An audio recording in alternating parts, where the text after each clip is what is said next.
ចាលោកនាងកញ្ញាប្រិយមិត្តអ្នកស្ដាប់និងអ្នកទស្សនាការផ្សាយរបស់វិទ្យុអស៊ីសេរីទាំងអស់ជាទីមេត្រីចាលោកហ៊ុនសែនដែលកំពុងកាន់អំណាចនៅកម្ពុជាបានងាកទៅខាងចិនកាន់តែខ្លាំងឡើងខណៈដែលរបបនេះកំពុងប្រឈមនឹងការដាក់សម្ពាធនិងទណ្ឌកម្មពីប្រទេសលោកខាងលិចមានជាអាតសហរដ្ឋអាមេរិកសហភាពអឺរ៉ុបនិងប្រទេសប្រជាធិបតេយ្យជាដើមរបបលោកហ៊ុនសែនតែងតែបង្ហាញមោទនភាពចំពោះទំនាក់ទំនងស្អិតល្មួតរវាងកម្ពុជានិងចិនដែលហាក់ជាការឌឺដងដល់ប្រទេសលោកខាងលិចដែលកំពុងដាក់គំនាបដល់របបលោកហ៊ុនសែនឲ្យងាកដើរតាមគន្លងប្រជាធិបតេយ្យនិងការគោរពសិទ្ធិមនុស្សប៉ុន្តែសំណួរដ៏សំខាន់មួយដែលគេតែងតែចោទសួរនោះតើចិនដែលលោកហ៊ុនសែនកំពុងពឹងផ្អែកខ្លាំងបំផុតនោះអាចឈរជាបង្អែកការពាររបបលោកហ៊ុនសែនបានរឹងមាំទៀតដែររហូតដល់ទេនោះចាសូមអញ្ជើញលោកនាងស្ដាប់បទវិភាគមួយរបស់លោកជួនច័ន្ទបុតអំពីរឿងនេះយ៉ាងពុស្ដាដូចតទៅចាសម្ពាធថ្មីៗដែលប្រទេសប្រជាធិបតេយ្យធំរួមមានសហរដ្ឋអាមេរិកនិងសហភាពអឺរ៉ុបបានដាក់មកលើប្រទេសកម្ពុជាគឺកើតឡើងក្រោយពីរបបលោកហ៊ុនសែនបានបំផ្លាញចោលនូវក្តីស្រមៃរបស់ពលរដ្ឋខ្មែរដែលចង់ឃើញកម្ពុជាដើរលើគន្លងមួយឆ្ពោះទៅកាន់លទ្ធិប្រជាធិបតេយ្យដ៏ពិតប្រាកដលោកហ៊ុនសែនបានរំលាយចោលគណៈបក្សសង្គ្រោះជាតិដែលជាបកប្រឆាំងដ៏មានឥទ្ធិពលបំផុត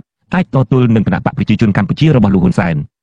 នបានធ្វើទុកបុកម្នេញអ្នកនយោបាយបកប្រឆាំងគៀបសង្កត់លើអង្គការសង្គមស៊ីវិលនិងអន្តរជាតិចាប់ខ្លួនអ្នកកាសែតមេដឹកនាំសហជីពសកម្មជនសង្គមនិងបរិស្ថានដាក់គុកឥតស្រាកស្រាន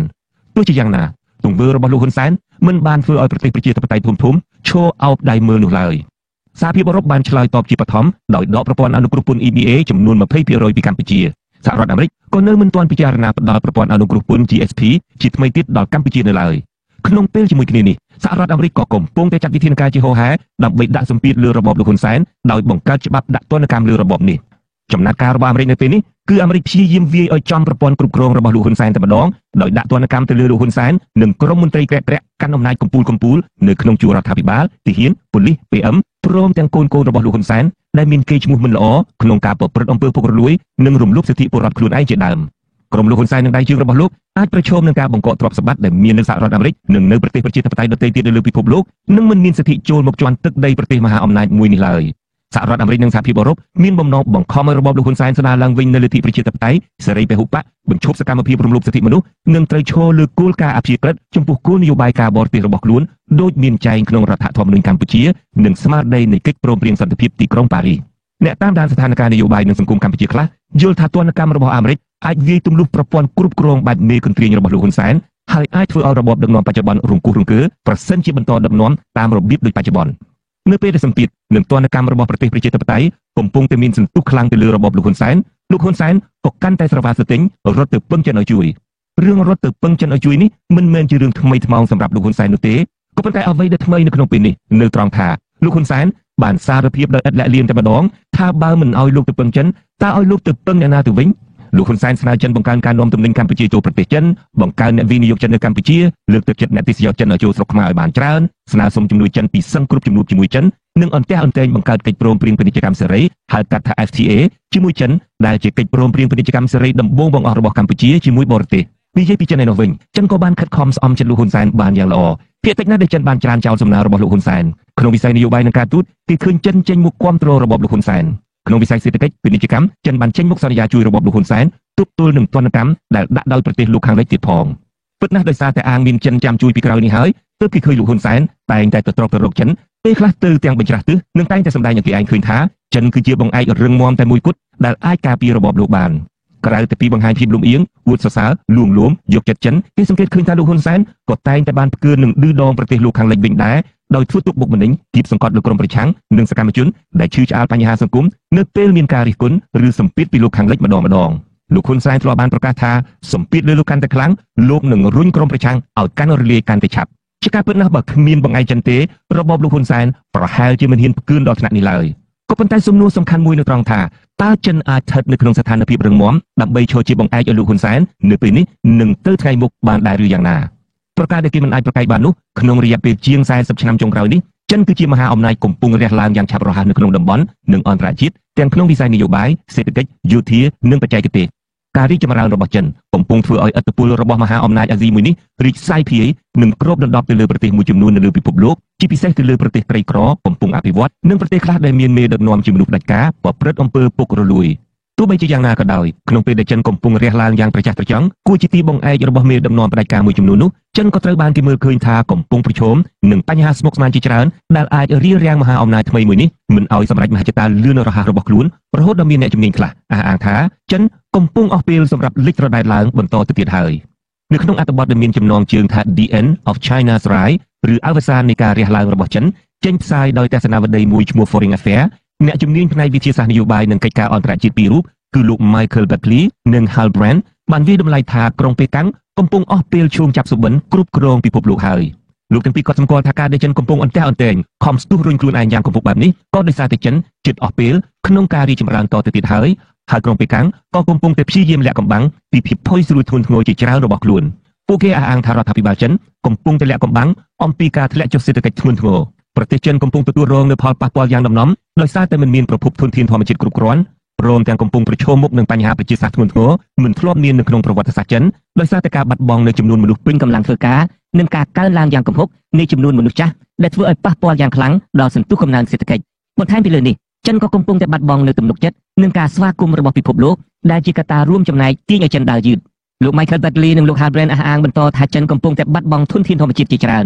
ទន្លេចំនួនពាក់កណ្ដាលនៅក្នុងប្រទេសចិនត្រូវបាត់បង់ពលរដ្ឋចិនកំពុងរងផលប៉ះពាល់ដោយសារការបំពុលបរិស្ថានចិនកំពុងបានក្លាយជាប្រទេសនាំចូលថាមពលច្រើនជាងគេនៅលើពិភពលោកចិនក៏កំពុងតែប្រឈមនឹងបញ្ហាអសន្តិសុខស្បៀងកសិករចិនបាត់បង់ដីស្រែចម្ការដែលបានធ្វើឲ្យប្រទេសនេះក្លាយជាប្រទេសដែលនាំចូលផលិតផលកសិកម្មច្រើនជាងគេបង្អស់នៅលើពិភពលោកនាពេលបច្ចុប្បន្ននេះក្នុងពេលជាមួយគ្នានេះចិនក៏កំពុងបាត់បង់ធនធានមនុស្សដែលជាកម្លាំងពលកម្មសកម្មជាច្រើនដោយសារគោលនយោបាយកូនមួយរបស់ចិនអ្នកជំនាញថាក្នុងចន្លោះឆ្នាំ2020ដល់ឆ្នាំ2035ប្រទេសចិននឹងបាត់បង់មនុស្សពេញកម្លាំងធ្វើការប្រមាណ70លាននាក់និងទទួលបានមកវិញនៅមនុស្សវ័យចំណាស់មិនអាចធ្វើការបានចំនួន130លាននាក់ហើយនៅចន្លោះពីឆ្នាំ2035ដល់ឆ្នាំ2050ប្រទេសចិននឹងបាត់បង់មនុស្សពេញកម្លាំងធ្វើការចំនួន105លាននាក់បន្ថែមទៀតនិងបង្កើនឡើងនៅមនុស្សវ័យចំណាស់មិនអាចធ្វើការបានចំនួន64លាននាក់បន្ថែមទៀតលើសពីនេះការដឹកនាំបែបផ្ដាច់ការនៅប្រទេសចិនក៏កំពុងទាញបង្អាក់ការលូតលាស់របស់ប្រទេសនេះក្រុមហ៊ុនសហគ្រាសឯកជនមិនសូវត្រូវបានរដ្ឋអំណាចចិនយកចិត្តទុកដាក់លើកទឹកចិត្តនោះឡើយពួកគេជួបប្រទះនឹងការខ្វះខាតមូលធនខណៈដែលសហគ្រាសគ្រប់គ្រងដោយរដ្ឋទទួលបានប្រមាណ 80% នៃកម្ចីនិងការឧបត្ថម្ភរបស់រដ្ឋបន្ថែមពីលើនេះភាពដឹកនាំបែបផ្ដាច់ការរបស់អ្នកនយោបាយចិនក៏កំពុងតែធ្វើឲ្យចិនបាត់បង់នូវការគ្រប់គ្រងរបស់ពិភពលោកជាក់ស្ដែងប្រទេសដែលមានសេដ្ឋកិច្ចលូតលាស់ខ្លាំងភាគច្រើនមិនទទួលយកឡើយនៅប្រព័ន្ធបច្ចេកវិទ្យារបស់ចិនអ្នកជំនាញសន្និដ្ឋានថាភាពលូតលាស់របស់ចិនក្នុងរយៈពេល40ឆ្នាំកំពុងដល់ទីបញ្ចប់ហើយពួកគេថាចិនកំពុងតែប្រឈមនឹងបញ្ហាធំចំនួន2នោះគឺការធ្លាក់ចុះនៃកំណើនសេដ្ឋកិច្ចនិងការឡោមព័ទ្ធផ្នែកយុទ្ធសាស្ត្រទាំងពីសំណាក់ក្រុមប្រទេសនៅក្នុងតំបន់ដែលកំពុងមានជម្លោះជាមួយចិននៅសមុទ្រចិនខាងត្បូងទាំងពីសំណាក់ប្រទេសផ្សេងៗទៀតដែលជាសម្ព័ន្ធមិត្តរបស់អាមេរិកនៅក្នុងតំបន់និយាយបែបផ្សេងចិនកំពុងបង្កើតឲ្យមានសត្រូវនៅជុំវិញខ្លួនដូច្នេះទើបគេមើលឃើញថាមានការបង្កើតឡើងនៅក្រុមប្រទេសសម្ព័ន្ធមិត្តនៅក្នុងតំបន់ Indo-Pacific ដើម្បីទប់ទល់នឹងឥទ្ធិពលរបស់ចិនអ្នកជំនាញមើលឃើញថាប្រហែលដោយសារប្រទេសខ្លះបានមើលឃើញពីភាពកំសោយនិងភាពផុយស្រួយរបស់ចិនទាំងអស់នេះហើយទើបពួកគេហ៊ានងើបឡើងតតាំងប្រឆាំងមហិច្ឆតារបស់ចិនក្នុងនោះក៏មានកោះតៃវ៉ាន់ដែលចិនធ្លាប់ប្រកាសជាច្រើនលើកច្រើនសារថានឹងប្រើកម្លាំងទ័ពដើម្បីវាយយកកោះនេះប្រសិនបើកោះតៃវ៉ាន់ហ៊ានប្រកាសឯករាជ្យផ្ដាច់ចេញពីចិនប្រសិនបើចិនកំពុងមានបញ្ហាស្មុគស្មាញជាច្រើនដោយការអះអាងរបស់អ្នកជំនាញមែននោះចិនប្រហែលជាពិបាកធ្វើជាបង្អែករឹងមាំរបស់មេដឹកនាំផ្ដាច់ការដែលមិនគោរពសិទ្ធិមនុស្សនៅលើពិភពលោកបានយូរអង្វែងនោះឡើយប្រសិនបើមេដឹកនាំទាំងអស់នោះត្រូវបានប្រទេសប្រជាធិបតេយ្យធំៗដាក់សម្ពាធឬដាក់ទណ្ឌកម្មធ្ងន់ធ្ងរដល់របបរបស់ពួកគេក្នុងនោះក៏អាចមានរបបដឹកនាំរបស់លោកហ៊ុនសែនដែរមែនទែនទៅសហរដ្ឋអាមេរិកនិងសហភាពអឺរ៉ុបមិនទាន់បានដាក់សម្ពាធធ្ងន់ធ្ងរលើរបបលោកហ៊ុនសែននៅឡើយទេសហភាពអឺរ៉ុបទើបតែបានដកប្រព័ន្ធអនុគ្រោះពន្ធ EBA 20% ប៉ុណ្ណោះពីកម្ពុជាក៏ប៉ុន្តែការដកប្រព័ន្ធអនុគ្រោះពន្ធត្រឹម 20% នេះក៏បានធ្វើឲ្យរបបលោកហ៊ុនសែនខ្វល់ខ្វាយមិនតិចឡើយបើមិនដូច្នោះទេម្លេះលោកហ៊ុនសែនមិនរត់ទៅពឹងចិនឲ្យជួយបើកចំហទីផ្សារសម្រាប់ទំនិញកម្ពុជានោះឡើយជាការពិតណាស់ប្រសិនបើលោកហ៊ុនសែនមិនបំផ្លាញប្រជាធិបតេយ្យមិនគំទេចគណៈបកប្រឆាំងមិនរំលោភសិទ្ធិមនុស្សនោះទេកម្ពុជាក៏មិនបាត់បង់ប្រព័ន្ធអនុគ្រោះពន្ធ EBA ពីសហភាពអឺរ៉ុបហើយអាមេរិកក៏គ្មានផែនការដាក់ទណ្ឌកម្មលើលោកហ៊ុនសែនសមាជិកគ្រួសាររបស់លោកនិងមន្ត្រីរបបលោកនោះដែរមកដល់ត្រង់នេះប្រហែលជាគេអាចនិយាយបានថាប្រសិនបើលោកហ៊ុនសែនកែប្រែអេរយាប័តដោយស្ដារប្រជាធិបតេយ្យឲ្យរស់ឡើងវិញគោរពសិទ្ធិមនុស្សឲ្យបានត្រឹមត្រូវឈប់បំបិទសិទ្ធិសេរីភាពធ្វើទុកបុកម្នេញក្រុមប្រឆាំងឈប់ធ្វើបាបអ្នកឈឺឆ្អាលបញ្ហាសង្គមនោះកម្ពុជាអាចទទួលបានអ្វីដែលបាត់បង់មកវិញទាំងអស់ហើយលោកហ៊ុនសែននិងមន្ត្រីរបស់លោកក៏ប្រហែលជាមិនទទួលទណ្ឌកម្មពីសហរដ្ឋអាមេរិកនោះដែរក៏ប៉ុន្តែលោកហ៊ុនសែនក៏ប្រហែលជាដឹងច្បាស់ថាប្រសិនបើលោកកែប្រែអេរយាប័តធ្វើកំណែទម្រង់រៀបចំឲ្យមានការបោះឆ្នោតមួយប្រកបដោយលទ្ធិប្រជាធិបតេយ្យសេរីនិងត្រឹមត្រូវពិតប្រាកដលោកប្រហែលជាអាចត្រូវបាត់បង់អំណាចដោយសារបកប្រឆាំងដូច្នេះមធ្យោបាយល្អបំផុតគឺត្រូវកំទេចក្រុមប្រឆាំងដើម្បីបន្តកាន់អំណាចដូច្នេះហើយបានជាមានការសន្និដ្ឋានថាអ្វីដែលលោកហ៊ុនសែនបានធ្វើគឺដើម្បីតែម្យ៉ាងគត់គឺដើម្បីការពារអំណាចរបស់លោកនិងផលប្រយោជន៍ក្រុមគ្រួសាររបស់លោកយ៉ាងណាក៏ដោយចុះប្រវត្តិសាស្ត្របានបញ្ជាក់ហើយថាការដឹកនាំបែបផ្ដាច់ការមិនអាចរក្សាអំណាចបានយូរអង្វែងនោះឡើយកាលនៅមានជីវិតបណ្ឌិតកែមលីបានលើកឡើងថាអំណាចដែលស្ថិតស្ថេររឹងមាំបំផុតគឺអំណាចបានមកពីប្រជាពលរដ្ឋ ដូច្នេះប្រហែលជាគេអាចសន្និដ្ឋានបានថាប្រសិនបើលោកហ៊ុនសែននៅតែបន្តដឹកនាំបែបផ្ដាច់ការរបបរបស់លោកក៏នឹងបន្តទទួលរងទណ្ឌកម្មពីប្រទេសប្រជាធិបតេយ្យធំៗហើយទណ្ឌកម្មក៏ប្រហែលជាអាចធ្ងន់ធ្ងរជាងបច្ចុប្បន្ននេះទៀតក៏អាចថាបានចំណែកប្រទេសចិនដែលលោកហ៊ុនសែនតែងរត់ទៅពឹងជាបង្អែកនោះក៏ប្រហែលជាមិនអាចជួយលោកហ៊ុនសែនខ្ចីដង្ហើមដកបានគ្រប់តែពេលនោះដែរព្រោះថាចិនខ្លួនឯងក៏កំពុងឈានដល់កម្រិតមួយត្រដកខ្យល់រួចហើយដែរខ្ញុំជួនច័ន្ទបុត្រ VTV អាស៊ីសេរី Washington ចាលោកនាងកញ្ញាប្រិយមិត្តស្ដាប់ការផ្សាយរបស់វិទ្យុអាស៊ីសេរីទាំងអស់ជាទីមេត្រីចាងាកមករឿងកូនសកម្មជនគណៈបកប្រឆាំងឯនេះវិញកូនប្រុសរបស់សកម្មជនគណៈបកសង្គ្រោះជាតិម្នាក់ដែលមានជំងឺខ្សោយបញ្ញាស្មារតីឬ Autism ពីកំណើតគឺយុវជនកសវណ្ណឆៃដែលរងផលប៉ះពាល់សតិបញ្ញាកាន់តែធ្ងន់ធ្ងរក្នុងស្ថានភាពជីវិតរស់នៅក្នុងពន្ធនាគារជាច្រើនខែមកនេះម្ដាយរបស់យុវជនកសវណ្ណឆៃស្ដីបន្ទោសថារបបក្រុងភ្នំពេញជាអ្នកធ្វើបាបក្រុមគ្រួសារលោកស្រីនិងចាប់ឃុំខ្លួនធ្វើឲ្យកូនប្រុសលោកស្រីធ្លាក់ដល់សភាពជំងឺបាត់បង់សតិធ្ងន់ធ្ងរចាប់ពីរដ្ឋធានី Washington ចាលោកសេកបណ្ឌិតសូមជូនសេចក្តីរាយការណ៍នេះពិស្ដាយុវជនកសវណ្ណឆៃបានប៉ះពាល់ដល់សតិអារម្មណ៍ធ្ងន់ធ្ងរហើយនិយាយលែងយល់សាច់ការហើយក្រោយពេលជាប់ឃុំក្នុងមណ្ឌលអប់រំកែប្រែមកពីជាង4ខែមកនេះម្ដាយរបស់យុវជនកសវណ្ណឆៃគឺលោកស្រីព្រំចន្ទថានិយាយថាកូនប្រុសរបស់លោកស្រីបានបាត់បង់ស្មារតីស្ទើរតែទាំងស្រុងលោកស្រីព្រួយបារម្ភថាស្ថានភាពជំងឺនេះនឹងពិបាកព្យាបាលឲ្យជាដូចដើមនៅពេលដែលយុវជនកសវណ្ណឆៃត្រូវបានដោះលែងមកវិញការវិវត្តនៃជំងឺខ្សោយបញ្ញាស្មារតីឬហៅថា Autism របស់យុវជនកសវណ្ណឆៃទៅជាធ្ងន់ធ្ងរក្នុងរយៈពេលប្រមាណខែចុងក្រោយនេះដោយសារក្នុងពេលជាប់ឃុំឃាំងនេះគាត់ខ្វះអាហារូបត្ថម្ភកើតកមរមាស់ពេញខ្លួនការគេងមិនបានគ្រប់គ្រាន់និងការមិនបានលេបថ្នាំព្យាបាលជំងឺលោកស្រីព្រំចន្ទថារំលឹកថានៅមុនការចាប់ខ្លួននោះកូនប្រុសរបស់លោកស្រីជាក្មេងមានចរិតស្លូតបូតមិនចេះរញ៉េរញ៉ៃជាមួយអ្នកដទៃគ្មានមិត្តភ័ក្តិមិនចូលចិត្តនិយាយស្ដីច្រើននោះទេព្រោះយុវជនរូបនេះមានជំងឺ Autism ពីកំណើតជាង10ឆ្នាំមកនេះលោកស្រីមិនដែលធ្វើប្រហែសក្នុងការនាំកូនប្រុសទៅទទួលការព្យាបាលជំងឺ Autism តាមការកំណត់របស់គ្រូពេទ្យម្ដងណាឡើយក្នុងពេលជាប់ឃុំនេះជីដូនបង្កើតរបស់យុវជនកសវណ្ណឆៃដែលមានអាយុជាង80ឆ្នាំក៏ទទួលមរណភាពដែរលោកស្រីព្រំចន្ទថាបានលាក់បាំងមិនទាន់ឲ្យកូនប្រុសដឹងអំពីរឿងនេះទេព្រោះខ្លាចកូនប្រុសកាន់តែពិបាកចិត្តនៅក្នុងពន្ធនាគារលោកស្រីព្រំចន្ទថាបន្តទៀតថាទាំងនគរបាលមន្ត្រីពន្ធនាគារនិងមន្ត្រីតុលាការសុទ្ធតែដឹងនិងលួចបង្ហាញការអាណិតថាកសវណ្ណឆៃមានសតិមិនល្អតែពួកគេមិនហ៊ានអនុវត្តតាមវិជ្ជាជីវៈរបស់ខ្លួនឲ្យឯករាជ្យនិងនៅតែធ្វើបាបកសវណ្ណឆៃតាមបញ្ជារបស់ថ្នាក់លើលោកស្រីជឿថាអ្នកដែលបញ្ជាឲ្យមន្ត្រីជំនាញតាមធ្វើបាបក្រុមប្រសាលោកស្រីគឺជាមេដឹកនាំរបបក្រុងភ្នំពេញគាត់អត់ចង់ចាំទេខ្ញុំនិយាយយ៉ាងទៅអង្គុយគិតទៅចឹងទៅគាត់និយាយមកវិញដែរយើងទៅមុខទៅក្រោយសូមឲ្យតែមន្ត្រីពន្ធនាគារដែលមកឈរមើលដែលខ្ញុំទៅជួបកូនខ្ញុំគាត់ដឹងតែប៉ុន្តែតុលាការគាត់វាដូចថាទូឲ្យចាក់ខុសមិនលែងមនុស្សខុសទាំងនិយាយគាត់ចង់គម្រាមបំផាយគាត់ចង់ដាក់ទោសទណ្ឌកម្មក្រុមឧស្សាហកម្មហ្មងហ្នឹងគាត់ធ្វើបែបហ្នឹងពាក់ព័ន្ធនឹងស្ថានភាពជំងឺរបស់យុវជនកសវណ្ណឆៃអ្នកនាំពាក្យអគ្គនាយកដ្ឋានពន្ធនាគារលោកនុតសាវណ្ណាបញ្យល់ថាខាងពន្ធនាគារមិនអាចវាតម្លៃពីស្ថានភាពជំងឺនេះបានទេគឺមានតែគ្រូពេទ្យឬអ្នកឯកទេសផ្លូវចិត្តប៉ុណ្ណោះ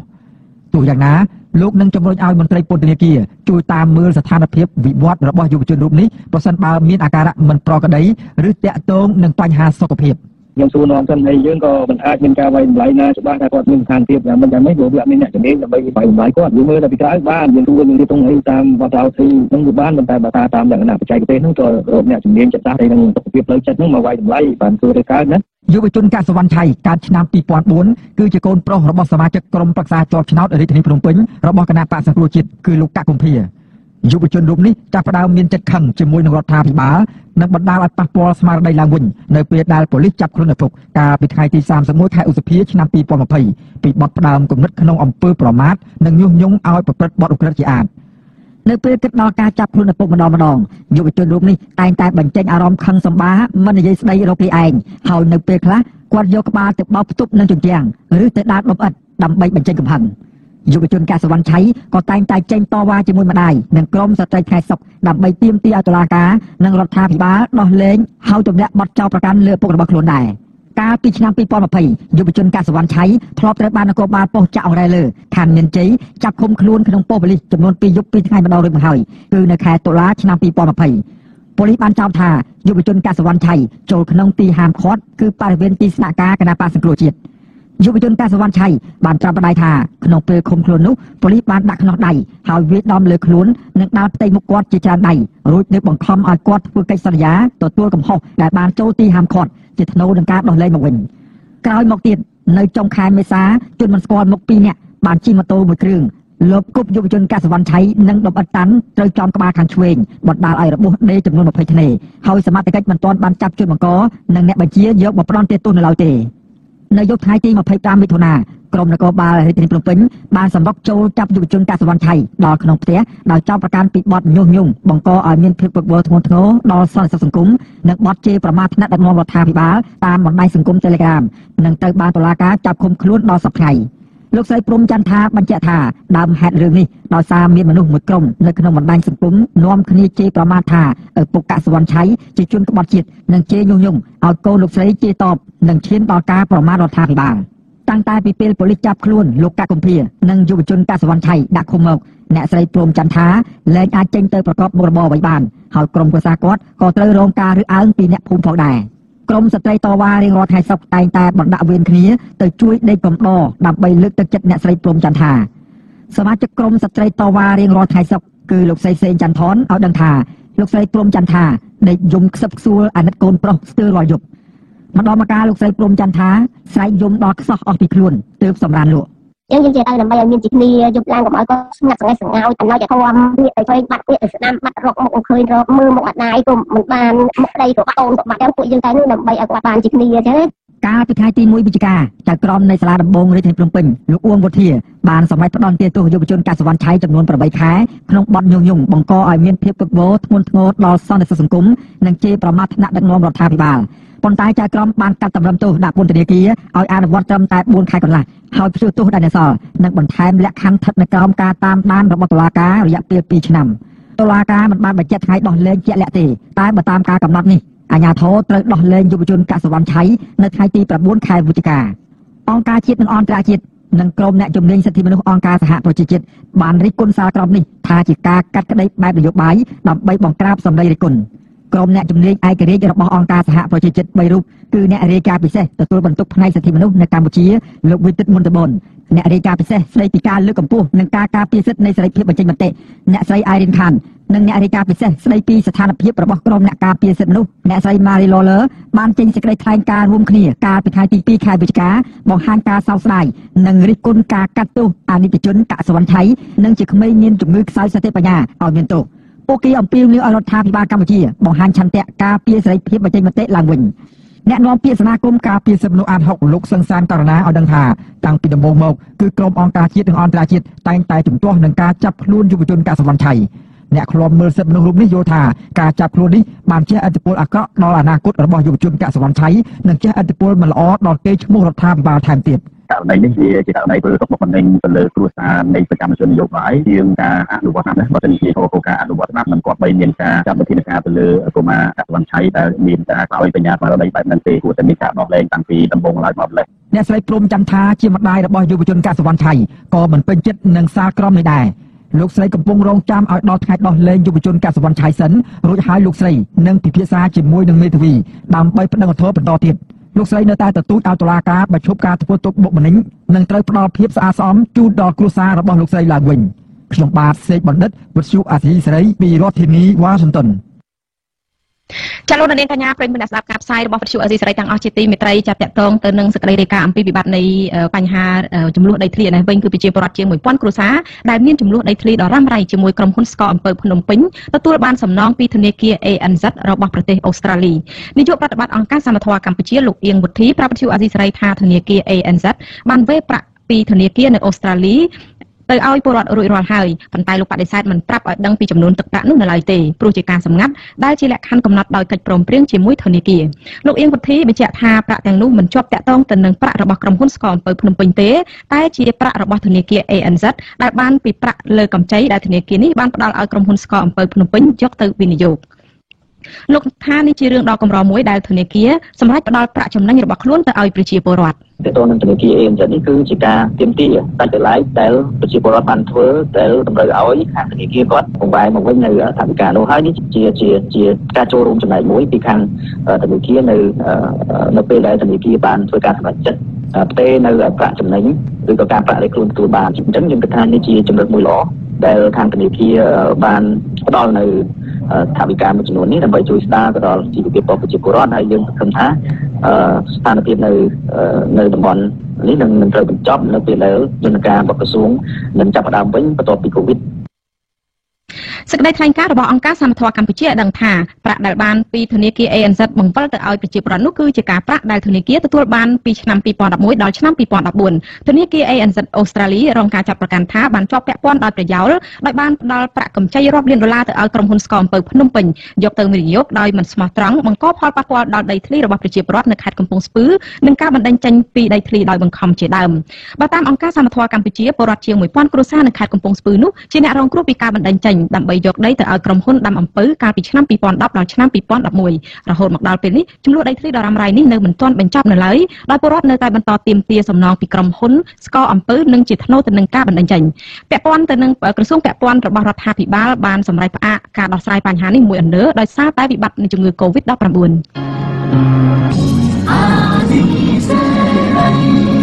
ចាលោកនាងកញ្ញាប្រិយមិត្តអ្នកស្ដាប់អ្នកទស្សនាការផ្សាយរបស់វិទ្យុអាស៊ីសេរីទាំងអស់ជាទីមេត្រីចាសម្រាប់លោកនាងដែលកំពុងតែទស្សនាការផ្សាយរបស់យើងលើបណ្ដាញសង្គម Facebook និង YouTube សូមលោកនាងនៅបន្តជាមួយយើងរយៈពេល30នាទីទៀតចាហើយគ្នាខ្ញុំក៏សូមលាទៅលោកនាងដែលកំពុងតែស្ដាប់ការផ្សាយរបស់យើងតាមរយៈរលកធាតុអាកាសខ្លីឬ Short Wave សិនចាហើយអ្នកដែលនៅលើបណ្ដាញសង្គម Facebook និង YouTube នេះយើងនៅមានកិច្ចសម្ភាសន៍មួយដែលនឹងជជែកអំពីបញ្ហាប្រឈមរបស់អ្នកសារព័ត៌មាននិងវប្បធម៌នីតិភាពនៃឧក្រិដ្ឋកម្មប្រឆាំងអ្នកសារព័ត៌មានចាហើយកម្មវិធីនេះគឺមានលោកមុងណារ៉េតជាអ្នកសម្របសម្រួលសម្រាប់ពេលនេះនាងខ្ញុំខែសំណងសូមអរគុណនិងសូមជម្រាបលានិងសូមប្រកល់នីតិនេះជូនទៅលោកមុងណារ៉េតចា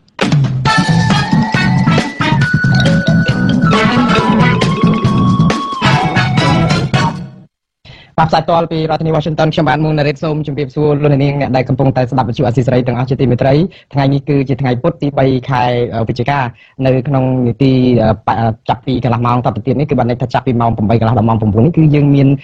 នប្រធានបទសំខាន់មួយតាក់ទងនឹងនីតិរដ្ឋភាពចំពោះអកតកម្មប្រឆាំងនឹងអ្នកសារព័ត៌មានយើងដឹងហើយថានៅក្នុងរយៈពេល10ឆ្នាំចុងក្រោយនេះជាពិសេសចំពោះ10ខែចុងក្រោយនេះគឺមានអ្នកសារព័ត៌មានសរុបដល់ទៅ81នាក់ដែលបានទទួលរងនឹងការធ្វើទុកបុកម្នេញតាមរូបភាពច្រើនផ្សេងៗគ្នាដូចជាការចាប់ខ្លួនគំរាមកំហែងបដិងផ្ដាល់ទៅតុលាការហើយនឹងមានការបៀតបៀនគេភេទជាដើមឥឡូវនេះចាប់ពីឆ្នាំបើយើងនិយាយពីបញ្ហាដល់អ្នកសារព័ត៌មាននោះអ្នកដែលស្លាប់ដោយសារតែបញ្ហានេះគឺតាំងពី94រហូតដល់2021នេះមានដល់ទៅ17អ្នកទៅហើយនៅក្នុងចំណោមអ្នកស្លាប់ហ្នឹងទៀតសោតហ្នឹងភាគច្រើនមិនទទួលបានការចាប់ដូចថាជនដៃដល់យកមកផ្ដន់ទៀតទេធ្វើឲ្យយុត្តិធម៌នេះគឺមិនដឹងនឹងរកបានយ៉ាងដូចម្ដេចហើយអកតកម្មប្រឆាំងអ្នកសារព័ត៌មាននឹងការធ្វើទុកបុកម្នេញលើអ្នកសារព័ត៌មានហ្នឹងគឺដែលធ្វើឲ្យជនដៃដល់ដែលជាអ្នកប្រព្រឹត្តនឹងដែលមិនចាប់បាននេះបង្កើតឲ្យមានជីវវប្បធម៌នីតិរដ្ឋភាពឬក៏ហៅថាវប្បធម៌រួចទោសពៃអ្នកប្រព្រឹត្តរួចខ្លួនជនរងគ្រោះនៅតែគ្មានយុត្តិធម៌នៅរាត្រីនេះយើងនឹងជជែកលំអិតថាតើអ្វីទៅជាបញ្ហាប្រឈមសំខាន់បំផុតនៅក្នុងវិស័យសារព័ត៌មានហើយតើនៅពេលដែលបាត់បង់សេរីភាពឬក៏សុវត្ថិភាពនៅក្នុងការបំពេញវិជ្ជាជីវៈដែលឯករាជ្យនេះសង្គមខ្មែរបាត់បង់អ្វីខ្លះប្រជាពលរដ្ឋបាត់បង់អ្វីខ្លះដែលជាផលវិបាកនោះហើយនឹងមានដំណោះស្រាយតើអ្វីជាសំណូមពរនៅក្នុងការដោះស្រាយដើម្បីទប់ស្កាត់បញ្ហាទាំងអស់នេះឥឡូវនេះដើម្បីកុំឲ្យខាតពេលយូរដោយសារតែយើងមានវាគ្មិនពីររូបតំណាងអង្គការសង្គមស៊ីវិលមួយមកពីខាងមជ្ឈមណ្ឌលសិទ្ធិមនុស្សកម្ពុជាគឺអ្នកស្រីច័ន្ទសុភាពដែលជានាយិកាហើយមួយទៀតគឺជាលោកណូវីដែលតំណាងឲ្យខាងប្រព័ន្ធផ្សព្វផ្សាយលោកគឺជានាយកប្រតិបត្តិនៃសម្ព័ន្ធអ្នកសារព័ត៌មានកម្ពុជាហៅថាកម្ពុជាឥឡូវនេះខ្ញុំបាទសូមជម្រាបសួរលោកទាំងពីរបាទជម្រាបសួរលោកមុងបាទអរគុណណាស់តាមពិតទៅថ្ងៃនេះក៏ស្របនឹងទិវាអន្តរជាតិដែរនិយាយអំពីការលុបបំបាត់ឬក៏បញ្ឈប់នីតិរដ្ឋភាពដែលគ្មានទោសពៃចំពោះអ្នកដែលប្រព្រឹត្តបទក្រិតប្រឆាំងអ្នកសារព័ត៌មានដែរមជ្ឈមណ្ឌលសិទ្ធិមនុស្សកម្ពុជាហើយនឹងកម្ពុជាផងនឹងអង្គការជាច្រើនទៀតនោះបានចេញជាសេចក្តីថ្លែងការណ៍មួយដើម្បីធ្វើយ៉ាងម៉េចឲ្យរួមគ្នាទប់ស្កាត់លុបបំបាត់អំពើនេះដើម្បីធ្វើឲ្យសេរីភាពសារព័ត៌មាននឹងមានភាពទូលំទូលាយនៅកម្ពុជាក៏ប៉ុន្តែមុននឹងចាប់ផ្ដើមដល់ការជជែកលម្អិតនេះខ្ញុំចង់បានប្រសាសន៍ពីខាងលោកណូវីមុនដោយសារតែខាងប្រព័ន្ធផ្សព្វផ្សាយនេះចង់ដឹងថាបញ្ហាប្រឈមសំខាន់បំផុតព្រោះនៅកម្ពុជាយើងដឹងហើយថាស្រុកយើងគឺអស់មានសង្គ្រាមទៅហើយអស់មានសង្គ្រាមនេះបានន័យថាប្រជាពលរដ្ឋហ្នឹងគួរតែទទួលបានសិទ្ធិសេរីភាពពេញលេញនៅក្នុងការបំពេញកិច្ចការសពបែបយ៉ាងហើយស្របទៅតាមរដ្ឋធម្មនុញ្ញកម្ពុជាទៅទៀតដែលចែងអំពីប្រទេសកម្ពុជាប្រកាន់របបសេរីពហុបកហើយសារព័ត៌មានសិទ្ធិសេរីភាពរបស់ប្រជាពលរដ្ឋហ្នឹងត្រូវបានទទួលគោរពការពារក្នុងច្បាប់នៅក្នុងរបបសារព័ត៌មានអីជាដើមឥឡូវនេះជារួមតើអ្នកសារព័ត៌មាននៅប្រឈមបញ្ហាអីទៀតនៅក្នុងស្ថានភាពដែលស្រុកមានសន្តិភាពនេះបាទអរគុណលោកមុងណារ៉េតហើយគឺថ្មីដល់ទៀតសូមជម្រាបសួរលោកស្រីច័ន្ទសុភាពផងហើយនឹងប្រជាពលរដ្ឋទាំងអស់ដែលកំពុងតាមដានស្ដាប់កម្មវិធីនេះ ជារួមបើសិនជាយើងពិនិត្យមើលតាំងពីឆ្នាំ1993មកដល់ពេលបច្ចុប្បន្ននេះអ្វីដែលជាការកត់សម្គាល់អំពីដែលការស្រាកស្រានភាពស្រាកស្រានដែលកើតមានឡើងទៅលើអ្នកសារព័ត៌មានហ្នឹងគឺរឿងចាក់តងជាមួយនឹងការសម្លាប់ការបាញ់សម្លាប់អ្នកសារព័ត៌មា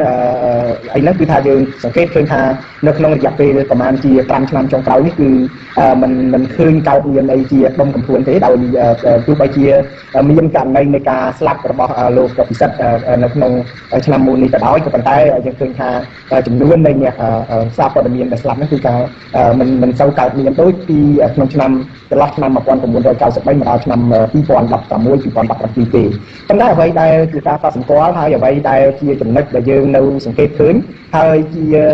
ការព្រួយបារម្ភដែលទាមទារឲ្យមានការចូលរួមដោះស្រាយនិងការចូលរួមដើម្បីធ្វើឲ្យមានភាពល្អប្រសើរឡើងវិញហ្នឹងគឺយើងសង្កេតឃើញថាអ្នកសារព័ត៌មាននៅតែទទួលរងនៅការធ្វើទុកបុកម្នេញតាមរយៈមធ្យោបាយមួយចំនួនដូចជាការខាត់ខ្លួននេះគឺយើងសង្កេតឃើញថាមានករណីកើតឡើងចំពោះអ្នកសារព័ត៌មានមួយចំនួនដែរដូចជាឧទាហរណ៍កាលពីឆ្នាំកន្លងទៅគឺមានការខាត់ខ្លួនអ្នកសារព័ត៌មាន8នាក់នេះជានៅខេត្តរតនគិរីដោយសារតែគាត់បានចុះយកព័ត៌មានហើយដែលចូលទៅកន្លែងដែលក្រុមហ៊ុនឯកជនក្រុមហ៊ុនសម្បត្តិអញ្ចឹងមិនដឹងថាក្រុមហ៊ុននោះមានដំណើរការមិនមានដំណើរការហើយដែលក្រោយមកទៀតគឺយើងមានឃើញមានការខាត់ខ្លួននៅករណីនៅខេត្តស្វាយរៀងអីចឹងទៅដើមអ្នកសារព័ត៌មានអនឡាញនេះគឺត្រូវបានគេខាត់ខ្លួនយកទៅសួរនាំអញ្ចឹងហ្នឹងករណីទី1ករណីទី2រឿងទាក់ទងជាមួយនឹងការប្រើប្រាស់អំពើហិង្សាការប្រើប្រាស់អំពើហិង្សានេះគឺនៅតែសង្កេតឃើញកើតមានឡើងដដែលដូចជាករណីដែលយើងបានសង្កេតឃើញថាអ្នកសារព័ត៌មា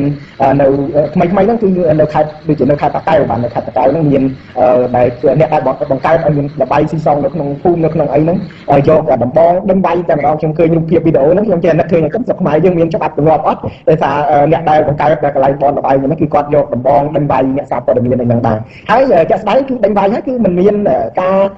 ដែលខ្វះខ្លួនមិនមានការចោទប្រកាន់ចំពោះអ្នកដែលប្រព្រឹត្តនៅអំពើហិង្សាហ្នឹងទេករណីថ្មីនេះទៀតសោតគឺអ្នកសារព័ត៌មានម្នាក់គាត់ចុះយកព័ត៌មានអំពីរឿងបាត់ល្មើសផ្ទៃជើងនៅខេត្តកំពង់ស្ពឺហ្នឹងឃើញរថយន្តរបស់ដែលអ្នកដែលខ្ញុំមិនអាចនិយាយថាគាត់ជាជនល្មើសទេក៏ប៉ុន្តែគាត់នឹងគឺមានចេតនានៅក្នុងការរារាំងរថយន្តរបស់អ្នកសារព័ត៌មាននឹងតែម្ដងក៏ប៉ុន្តែអត់ឃើញមានការចាត់វិធានការឬមួយក៏ការចោទប្រកាន់ណាមួយកើតឡើងទេនេះគឺជាចំណុចទី2ចំណុចទី3រឿងតាក់ទងជាមួយនឹងការចាត់ប្តឹងផ្តល់ចោទប្រកាន់លើអ្នកសារព័ត៌មានករណីដែលថ្មីបំផុតហ្នឹងគឺការប្តឹងប្រឆាំងនឹងអ្នកសារព័ត៌មានមួយរូបនៅក្នុងខេត្តកោះកុងរហូតឈានទៅដល់ការបើកសវនាការតែមួយថ្ងៃហ្នឹងសម្រាប់ឲ្យអ្នកសារព័ត៌មានរូបហ្នឹងគឺជាប់ពន្ធនាគាររហូតដល់2ឆ្នាំនេះគឺជារឿងមួយដែលធ្វើឲ្យមានការភ្ញាក់ផ្អើលដោយសារតែគាត់ក្នុងនាមក្នុងតួនាទីជាអ្នកសារព័ត៌មានហើយរាយការណ៍រឿងតាក់ទងជាមួយនឹងបញ្ហាចំនួនដីធ្លីផ្សេងហើយក៏ត្រូវបានចោទប្រកាន់ជាការពិតបើឲ្យមែនទែនទៅជៀសវាងការចោទប្រកាន់យើងគួរតែប្រើប្រាស់ច្បាប់ស្តីពីរបបសារព័ត៌មានហ្នឹងឲ្យបានច្បាស់លាស់ឲ្យបានមកចាត់ដើម្បីធានាអំពីសេរីភាពរបស់អ្នកសារព័ត៌មានដើម្បីធានាថាអ្នកសារព័ត៌មាននឹងមិនត្រូវទទួលរងនៅការចោទប្រកាន់ពីបទប្រព្រឹត្តបាទអរគុណលោកនៅទីនេះដែលបានរៀបរាប់បច្ចុប្បន្នភាពអំពីព្រឹត្តិការណ៍ដែលកើតឡើងចំពោះអ្នកសារព័ត៌មានជាពិសេសនៅក្នុងឆ្នាំចុងក្រោយនេះយើងក៏គួរតែរំលឹកឡើងវិញដែរតាំងពីឆ្នាំ1994ដល់2014ជាពិសេសហ្នឹងគឺអ្នកសារព័ត៌មានមិនប្រហែលជា17អ្នកហើយដែលបានបាត់បង់ជីវិតប៉ុន្តែអត់ទាន់មានការដែលរកឃើញអ្នកប្រព្រឹត្តនឹងយកមកផ្ដន់ទោសទេហើយក៏ជាឱកាសរំលឹកដល់វិញ្ញាណក្ខន្ធរបស់ពួកគាត់ដែរដែលតស៊ូក្នុងវិស័យសារព័ត៌មានប៉ុន្តែត្រូវគេធ្វើទុកបុកម្នេញខ្ញុំរៀបរាប់តែខ្លីៗទេដើម្បីខ្ញុំភ្ជាប់ចំណុចនេះទៅអ្នកស្រីសុភាពរឿងដែលសំខាន់គឺយើងដឹងហើយ94មានលោកចន្ទរាដែលយើងដឹងហើយខាងកាសែតកោះសន្តិភាពហ្នឹងគេត្រូវបានស្លាប់ក្រោយមកក៏មានលោកធូចាមង្គលនិពន្ធនាយកកាសែតអន្តរាគមហើយឆ្នាំ96ហ្នឹងមានលោកធុនវលីខាងឧត្តមកតេខ្មែរហើយក្រោយមកទៀតក៏មានលោកនួនច័ន្ទនិពន្ធនាយកសម្លេងយុវជនខ្មែរកាសែតប្រឆាំងចិត្តដួងតារា97ហ្នឹងកាសែតអ្នកប្រយុទ្ធហ្នឹងក៏គេបាញ់សម្លាប់ពេជ្រដុកសុខណ្ឌអ៊ូសរឿនជូចេតរិទ្ធឆ្នាំ2003ខាងវិទ្យុតាព្រំខឹមសម្បូរដែលគេបាញ់ស្លាប់នៅមុខស្តាតអូឡ ពេកកូនទៅជួយហ្នឹងក៏កូនហ្នឹងខាត់សរិនភាតាអាយុ21ឆ្នាំទៅជួយឪពុកក៏គេបាញ់សម្លាប់ទៀតហងស្រីឧត្តម2012ដែលធ្វើការឲ្យកាសែតវរៈជនខ្មែរនៅរតនគិរីហ្នឹងក៏ស្លាប់សួនច័ន្ទតាំងត្រីឈ្មោះនេះបើរាប់ទៅគឺវាច្រើនក៏ប៉ុន្តែអ្នកទាំងអស់នោះបានបាត់បង់ជីវិតទៅដោយសារការដូរយកព័ត៌មានពិតដើម្បីចែកជូនសាធារណជនឲ្យបានជ្រាបខ្ញុំងាកសំណួរនេះទៅអ្នកស្រីច័ន្ទសុភាពដោយសារមជ្ឈមណ្ឌលសិទ្ធិមនុស្សកម្ពុជាហ្នឹងក៏បានធ្វើយុទ្ធនាការដើម្បីរំលឹកការចងចាំរបស់អ្នកទាំងអស់នោះដែលលំដល់ពេលនេះអត់មានយុត្តិធម៌ថាតើនៅពេលដែលពួកគាត់ស្លាប់ទៅហើយមិនមានយុត្តិធម៌សម្រាប់ពួកគាត់នេះបើនិយាយជារួមតកតងនឹងសិទ្ធិវិញថាតើវាប៉ះពាល់អ្វីខ្លះទាំងក្រុមគ្រួសារទាំងប្រជាពលរដ្ឋទូទៅនោះបាទ ចាអរគុណលោកនារីហើយជាបឋមក៏សូមគោរពដល់សហវិក្កាមលោកមកវិញនិងជំរាបសួរដល់ប្រិយមិត្តទាំងអស់ដែលតាមដានការផ្សាយបន្តផ្ទាល់នៅទីនេះចាពាក់ព័ន្ធនឹងបញ្ហាអិសនភាពគឺយើងនិយាយថាការដែលមានការផ្ដំពីទោសឬក៏ចាប់កំណើទៅលើករណីឧក្រិដ្ឋកម្មណាមួយជាពិសេសចំពោះករណីអ្នកសារព័ត៌មាននេះគឺមានផលជះខ្លាំងណាស់ព្រោះជាធម្មតានៅពេលណាដែលបុគ្គលណាម្នាក់ជាពិសេសគឺអ្នកសារព័ត៌មានដែលបានបំពេញភារកិច្ចក្នុងការផ្សព្វផ្សាយព័ត៌មានជូនដល់សាធារណជនត្រូវរងនៅការយាយីជាពិសេសរហូតដល់បាត់បង់អាយុជីវិតនេះគឺជាការគំរាមកំហែងទៅដល់សេរីភាពសារព័ត៌មានហើយនិងសេរីភាពនៃការបញ្ចេញមតិជាទូទៅផងដែរមិនមែនត្រឹមតែអ្នកសារព័ត៌មានទេប៉ុន្តែវានឹងប៉ះទង្គិចទៅដល់តួអង្គផ្សេងៗទៀតដែលហ៊ាននៅក្នុងការធ្វើសកម្មភាពដែលជាកិច្ចការងារចូលរួមចំណែកក្នុងការលើកកម្ពស់និងការការពារសិទ្ធិមនុស្សជាទូទៅផងដែរចា៎ហើយបើយើងនិយាយដល់និទានភាពនេះជាការពិតគឺបានន័យថានៅពេលណាដែលជនល្មើសមិនត្រូវបាននាំយកមកកាត់ទោសនោះគឺសិទ្ធិទទួលបានការជំនុំជម្រះដោយយុត្តិធម៌សិទ្ធិទទួលបាននៅគេហៅថាដឹងឮនៅរឿងរ៉ាវពិតជុំវិញនៅព្រឹត្តិការណ៍នោះគឺត្រូវបានដកហូតពីជនរងគ្រោះពីសាច់ញាតិរបស់ជនរងគ្រោះហើយនិងពីសាធារណជនផងដែរព្រោះនៅពេលដែលករណីទាំងអស់នេះកើតឡើងជាការពិតគឺសាច់ញាតិរបស់ពួកគាត់ផ្ទាល់ជាអ្នកទទួលរងដោយផ្ទាល់នៅខណៈហ្នឹងប៉ុន្តែសាធារណជនទូទៅហ្នឹងក៏នឹងរងនៅផលជះហ្នឹងគឺគ្រាន់ថាយើងឃើញថាអំពើអយុត្តិធម៌ហ្នឹងគឺនៅបន្តហើយវាជាការគំរាមកំហែងទៅដល់សាធារណជនដទៃទៀតក្នុងការយល់ឃើញថានៅពេលណាមានបញ្ហាឧក្រិដ្ឋកម្មកើតឡើងជនល្មើសតែងតែរួចខ្លួនអញ្ចឹងវាជាសារក្នុងការលើកទឹកចិត្តដល់ជនល្មើសដទៃទៀតដែលមិនអាចហ៊ានប្រព្រឹត្តហើយក៏ជាសារក្នុងការគំរាមកំហែងដល់អ្នកដែលគាត់ហ៊ានក្នុងការចូលរួមនៅក្នុងសង្គមផងដែរហើយការបាត់បង់មួយសំខាន់ទៀតនោះគឺសិទ្ធិទទួលបាននៅព័ត៌មានសិទ្ធិទទួលបាននៅការដឹងនៅរឿងរ៉ាវពិតដោយត្រូវបានលាតត្រដាងតាមរយៈអ្នកសារព័ត៌មាននោះគឺនឹងត្រូវបានបាត់បង់នៅពេលណាដែលវប្បធម៌និទានភាពនេះចេះតែមានវិសាលភាពនិងជះឥទ្ធិពលដល់ការបំពេញភារកិច្ចរបស់អ្នកសារព័ត៌មានទាំងឡាយនឹងចាអញ្ចឹងបានថាយូរទៅអ្នកសារព័ត៌មានខ្លាចរអានៅក្នុងការធ្វើការលាតត្រដាងនៃការពិតអញ្ចឹងសិទ្ធិទទួលបាននៅព័ត៌មានពិតប្រាកដរបស់សាធារណជនហើយជាពិសេសសម្រាប់រដ្ឋាភិបាលខ្លួនឯងផ្ទាល់នោះក៏នឹងខាតបង់ដែរដោយសារជាធម្មតាដើម្បីពង្រឹងនៅអភិបាលកិច្ចត្រូវមានត្រូវពង្រឹងនៅដំណាភាពត្រូវពង្រឹងនៅគណនេយ្យភាពចាអញ្ចឹងបើសិនជាបាច់តួអង្គមួយក្នុងការបំពេញតួនាទីក្នុងការជួយលាតត្រដាងបញ្ហាទាំងអស់នោះគឺយ៉ាងទៅតាមរយៈអ្នកសារព័ត៌មាននោះអញ្ចឹងការងារក្នុងការលើកកម្ពស់អភិបាលកិច្ចនេះគឺនឹងត្រូវបានប៉ះពាល់ហើយចាអរគុណអ្នកស្រីចាក់សុភាពដែលលើកឡើងអំពីការបាត់បង់ធិបមួយសំខាន់សម្រាប់ប្រជាពលរដ្ឋនៅក្នុងការដឹងការពិតខ្ញុំភ្ជាប់ចំនួននេះទៅលោកនប់វិញទៅវិញទៅដោយសារតែលោកតាមដានខាងវិស័យសារព័ត៌មានហ្នឹងហើយសហការីរបស់លោកនិយាយទៅគឺអ្នកដែលប្រកបរបរវិជ្ជាជីវៈផ្នែកសារព័ត៌មានហ្នឹងដែលស្លាប់ច្រើនមែនតើនៅក្នុងរយៈពេលកន្លងមកនេះខ្ញុំចង់បដោតទៅលើថាតើនៅពេលដែលអ្នកស្រីចាក់សុភាពនិយាយអំពីថាអ្នកសារព័ត៌មានគាត់ផ្ដល់ព័ត៌មានពិតសម្រាប់សង្គមនោះហើយប៉ុន្តែត្រូវបានគេសម្លាប់ហ្នឹងលោកនប់វិញថាអ្វីទៅដែលជាដើមចំនៃការសម្លាប់ពួកគាត់ថាពួកគាត់រាយការណ៍ព័ត៌មានអ្វីក៏រហូតដល់ទៅជាការដោះដូរនៅអាយុជីវិតដែលត្រូវសម្រាប់គាត់បំបត្តិមាត់នោះតើព័ត៌មានរសើបទាំងនោះហ្នឹងគឺផ្នែកអីខ្លះទៅបើតាមលោកសង្កេតមើលដែលពួកគាត់ស្លាប់ដោយសារការរាយការណ៍នោះខ្ញុំពិនិត្យនៅក្នុងករណីដូចលោកមុងណារ៉េតបានលើកឡើងរួចមកហើយជាឧទាហរណ៍ជាក់ស្ដែងចំពោះបងប្អូនអ្នកសារព័ត៌មានដែលមែនតើទៅគឺតាំងពីឆ្នាំ1993មកយើងដឹងហើយថាមានអ្នកសារព័ត៌មានត្រូវបានបាញ់សម្លាប់រហូតហើយចំនួន17អ្នកហ្នឹងបើមែនតើទៅគឺថាដូចខ្ញុំបានជម្រាបជូនគឺរយៈពេល5ឆ្នាំចុងក្រោយនេះដូចជាមានការលោកពិសិដ្ឋដែលត្រូវបានគេប្រទះឃើញគាត់ស្លាប់ដោយសមត្ថកិច្ចលោកលើកឡើងអំពីគ្រោះថ្នាក់ចរាចរណ៍ទេក៏ប៉ុន្តែបើសិនជាពិនិត្យចំនួនភាគច្រើនដែលគាត់ស្លាប់កន្លងមកដោយលោកជួជាចរិតអីហ្នឹងគឺគាត់បម្រើការងារឲ្យវិទ្យុតាព្រំហើយយើងដឹងវិទ្យុតាព្រំគឺជាស្ថាប័នវិទ្យុមួយដែលមាននានាការគ្រប់គ្រងទៅដល់គណៈបកប្រជានិយមហ៊ុនស៊ិនប៉ិចអញ្ចឹងក្នុងលោកជួជាចរិតហើយមានដ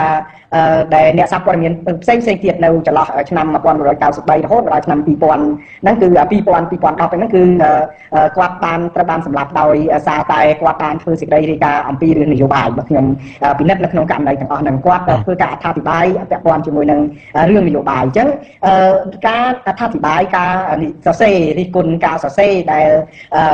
ជាការពិតគាត់មានសេរីភាពទោះបីជាគាត់សរសេរអីក៏ដោយអ្នកសារព័ត៌មានគាត់សរសេរអីក៏ដោយគឺជាសេរីភាពរបស់គាត់គឺជាសិទ្ធិដែលរដ្ឋាភិបាលលោកត្រូវមានកាតព្វកិច្ចក្នុងការផ្ដល់សុវត្ថិភាពផ្ដល់សន្តិសុខឲ្យបានពេញលេញដើម្បីឲ្យគាត់អាចធ្វើកិច្ចការងារបានទោះបីជាការផ្សព្វផ្សាយរបស់គាត់នឹងមាននិន្នាការនយោបាយណាក៏ដោយអញ្ចឹង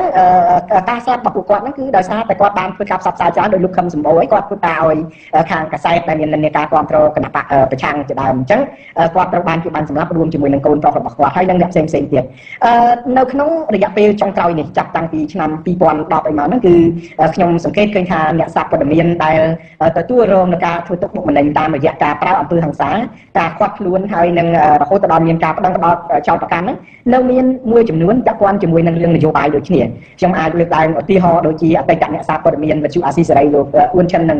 លោកយើងសុភារិនអីចឹងជាដើមហ្នឹងគឺគាត់ធ្វើកិច្ចការងារបម្រើឲ្យស្ថានីយ៍វិទ្យុអាស៊ីសេរីហើយដោយសារតែរឿងវិបត្តិនយោបាយនៅក្នុងស្រុកយើងបានឈានទៅដល់ការប្តឹងផ្តល់ប្រចាំអ្នកសារព័ត៌មានដែលអធិបុលនយោបាយតាក់ទងជាមួយនឹងអ្នកសារព័ត៌មាន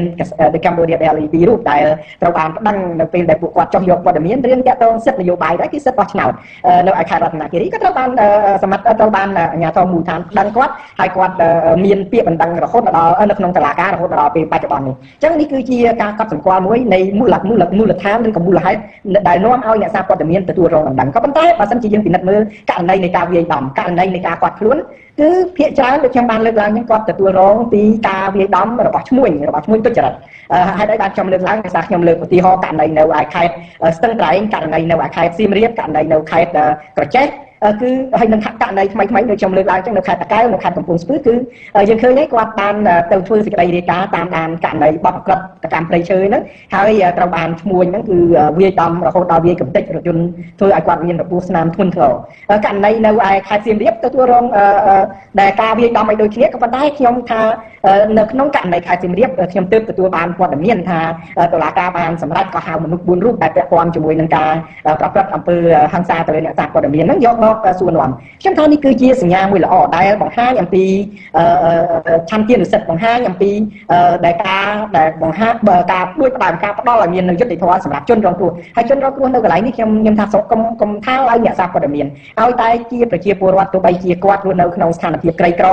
ត្រកូលណាក៏ដោយនៅក្នុងស្ថានភាពណាក៏ដោយគាត់គួរតែទទួលបាននៅយុត្តិធម៌ហើយរាល់អ្នកដែលប្រព្រឹត្តអំពើហិង្សាទោះបីជាគាត់នៅក្នុងស្ថានភាពណាក្នុងឋានៈណាជួតួនាទីណាក៏ដោយគួរតែត្រូវបាននាំខ្លួនយកមកផ្ដន់ទោសឬក៏ត្រូវបានចោទប្រកាន់ឲ្យតែគាត់ប្រព្រឹត្តអំពើហិង្សាឬមួយក៏រំលោភបំពានទៅដល់គោលការណ៍ច្បាប់នេះគឺជាការកត់សម្គាល់ដែលខ្ញុំបានពិនិត្យតាមដានចំពោះស្ថានភាពដែលកើតមានឡើងនៅលើអ្នកសារព័ត៌មាននេះឯងបាទអរគុណលោកណវីណាលោករៀបរាប់ត្រួសអំពីព្រឹត្តិការណ៍បច្ចុប្បន្ននេះអំពីបញ្ហាប្រឈមដែលគេធ្វើទុកបុកម្នេញលើអ្នកសារព័ត៌មានដោយសារតែការផ្សាយព័ត៌មានមួយចំនួនហើយខ្ញុំតកតងនឹងរឿងអ្នកស្លាប់មុននោះក៏យើងឃើញដែរថាមួយថ្ងៃពីរមុននឹងពេលដែលពួកគាត់ស្លាប់ទាំងជាង10នាក់នោះគឺភាគច្រើនគឺពួកគាត់ផ្សាយព័ត៌មាន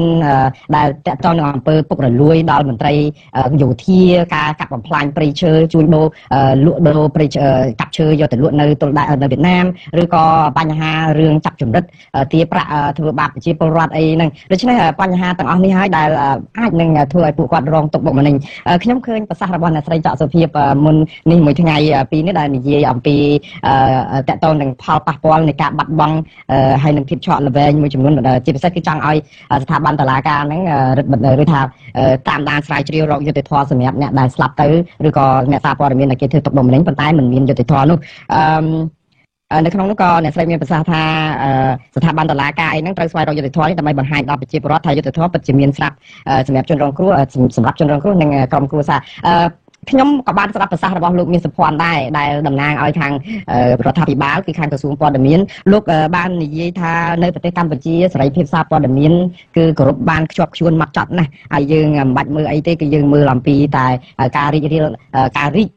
ដូចផ្សិតនៃបណ្ដាញសារព័ត៌មាននៅប្រទេសកម្ពុជានឹងគឺមានគ្រប់ទិសទីហើយពេលខ្លះមន្ត្រីរដ្ឋាភិបាលរហូតដល់ថាហៅប្រទេសកម្ពុជាជាសាកឋានសួគ៌នៃបណ្ដាញសារព័ត៌មានដែលសម្ដៅទៅលើដូចក្នុងករណីដែលគេអនុញ្ញាតឲ្យបើកប្រព័ន្ធផ្សព្វផ្សាយនៅប្រទេសកម្ពុជាដោយឲ្យជនបរទេសហ្នឹងជាម្ចាស់កម្មសិទ្ធិជាការដែលឲ្យគ្រាន់តែជាសហកម្មសិទ្ធិអីអញ្ចឹងនេះគឺជាការអះអាងរបស់មន្ត្រី